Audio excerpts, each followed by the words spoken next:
ఇప్పుడు మతి స్థిమితం లేని అధినేతకు సంబంధించిన పార్టీలో చేరి ఇతరు కూడా మతి స్థిమితం కోల్పోయాడా? ఆమె కూతురు ఏమని అడిగింది?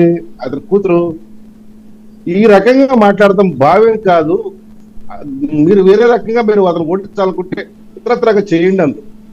మేము అదే చెప్తున్నాం. దానికి దమ్ముంటారా వచ్చి పిఠాపురంలో కూర్చొని గడప గడప తిరుగు పవన్ కళ్యాణ్కి ఎందుకు ఓటేద్దో నువ్వు గడప గడప చెప్పు, గడప గడపలో నీకు వచ్చే సత్కారాలు చేత్కారాలు అంటే నువ్వే చూసుకో. పత్రికా ప్రకటనలో కూర్చొని మూల ఎక్కడ కూర్చొని అటనండి ఇదటండి ఆడి పళ్ళాలండి సన్నాసి మాట్లాడితే కానీ ఇప్పుడు వయసు వచ్చింది కానీ నీకు బుద్ధి పెరగలేదనడానికి ఇటువంటి సన్నాసుల సమాజం ఉదాహరణ. ఇటువంటి సన్నాసుల సమాజం ఉదాహరణ. వయసు పెరిగిన బుద్ధి పెరగదు అంటానికి. ఇక వాడిని అక్కడికి వదిలేస్తే ఆ కూతురు ఇంకొక విషయం చెప్పాలి. ఆమె మర్యాదగా చెప్పింది, దాన్ని అతను మర్యాదగా స్వీకరించలేదు. సరే అతను ఏదో మాట్లాడాడో మరి దిక్కుమాల మీదకి పవన్ కళ్యాణ్ గారి భార్యను వాడు.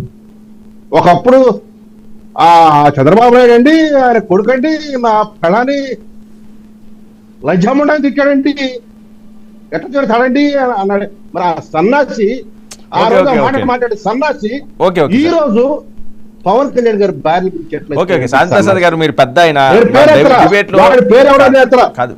సార్ ఇప్పుడు మా ఊళ్ళో తాను చెప్పుకోవడం ఎత్తుకుంది 30 అడుగులు 40 అడుగులు ఎత్తు. సరే ఓకేలేండి, అందరూ వేలాది మంది చూస్తుంటారు. పెద్ద ఆయన మీరు కూడా ఆ రకంగా పబ్లిక్ గా చెప్తున్నా, సరేలేండి చూడాలనే చెప్తున్నా, వాళ్ళందరూ వినాలనే చెప్తున్నా, ముఖ్యంగా కాపు జాతి వినాలని చెప్తున్నా.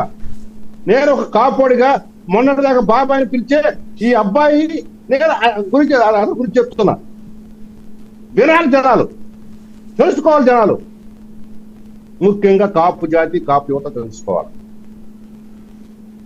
ఖాన్ శ్రీరామ్ గారు ఆయన ఒక మాట అనేవాడు, జాతిలో పుట్టి ఆ జాతిని నిర్వీర్యం చేయడానికి తయారయ్యే వాళ్ళని చెంచాగాడని పిలవమన్నాడు.